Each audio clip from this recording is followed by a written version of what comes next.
En démocratie, chaque voix mérite d'être entendue. Ici, on vous informe sur l'actualité politique française et ses enjeux majeurs. Le budget 2026 de la France suscite de nombreuses inquiétudes.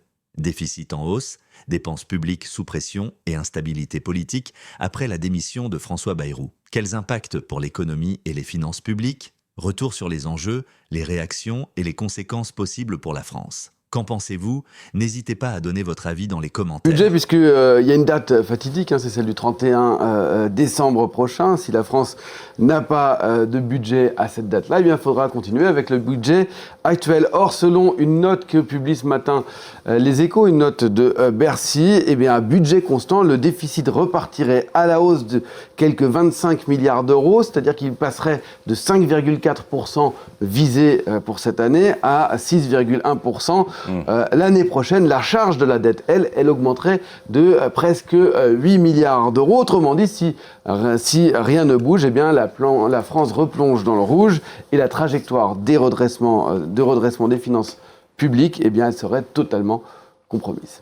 Et pour avoir un budget, il faut un gouvernement. Emmanuel Macron promet donc de nommer un Premier ministre rapidement. Que propose d'abord le bloc central autour de Renaissance qu'Emmanuel Macron cherchera peut-être à renouveler?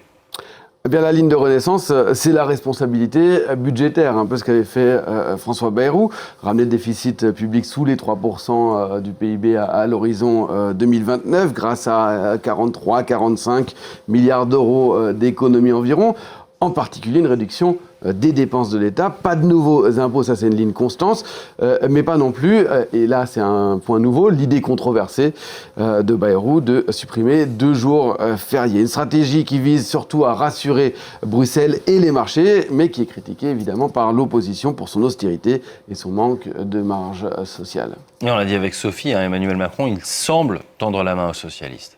Oui, sauf que le Parti socialiste, lui, il a proposé un budget alternatif fin août qui ressemble pas du tout à celui du socle commun. Ouais.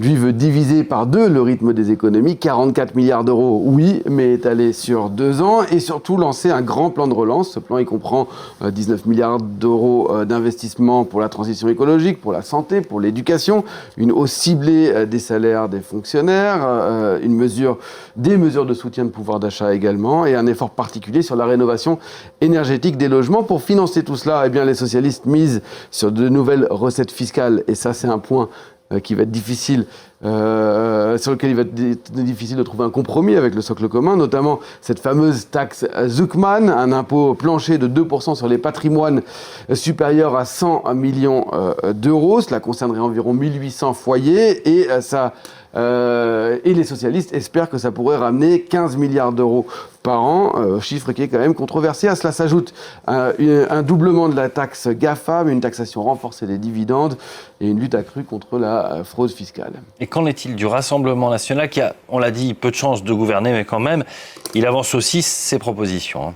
Et il a des propositions, des orientations qui sont très différentes là aussi, des coupes budgétaires certes, mais des coupes budgétaires qui visent surtout les étrangers, suppression de l'aide médicale d'État pour les sans-papiers, accès restreint aux allocations familiales pour les étrangers, aux aides au logement, au RSA également pour les étrangers, au nom de la priorité nationale. Côté recettes, il veut rétablir une exit tax bien plus stricte, mais le RN promet aussi des mesures pour les entreprises avec une baisse en particulier des impôts de production, ces taxes qui pèsent sur les sociétés avant même qu'elles aient réalisé des bénéfices. L'objectif est de relancer la compétitivité, mais cela coûterait là aussi plusieurs milliards d'euros aux recettes de l'État. Et la France insoumise ? La France insoumise, on ne va pas se le cacher, elle refuse totalement la logique de l'austérité. Jean-Luc Mélenchon propose une rupture complète, un grand plan de relance qui serait financé par la dépense publique, une hausse massive des investissements dans la transition écologique. LFI évoque aussi un audit citoyen de la dette pour annuler cette dette jugée illégitime. C'est une confrontation complètement assumée avec Bruxelles, avec les marchés aussi. Mais le parti, là aussi, n'a aucune intention d'entrer au gouvernement. Ça a été répété hier à l'Assemblée nationale. Au contraire, il demande, et vous l'avez dit Sophie, la démission d'Emmanuel Macron, ce que le président de la République a déjà refusé de faire. La France est donc de retour en zone d'incertitude politique. François Bayrou et son gouvernement sont tombés sans surprise hier. De quoi donc jeter le flou sur la trajectoire de redressement des comptes publics.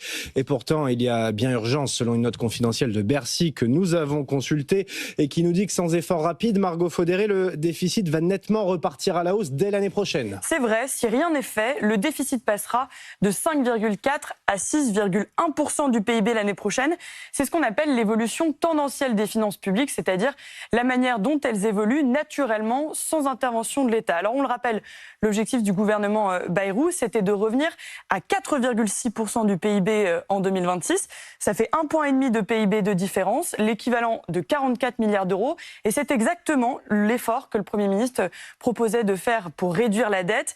Donc un plan moins ambitieux ne permettra pas d'atteindre cet objectif.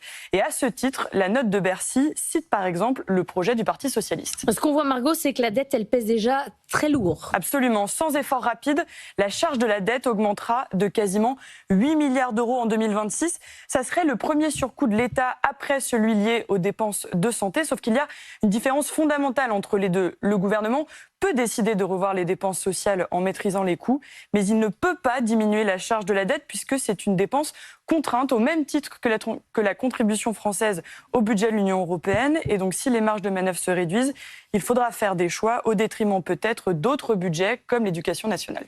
Merci d'avoir regardé cette vidéo. Si vous aussi vous souhaitez rester informé sur les enjeux politiques majeurs, n'hésitez pas à vous abonner à Citoyen.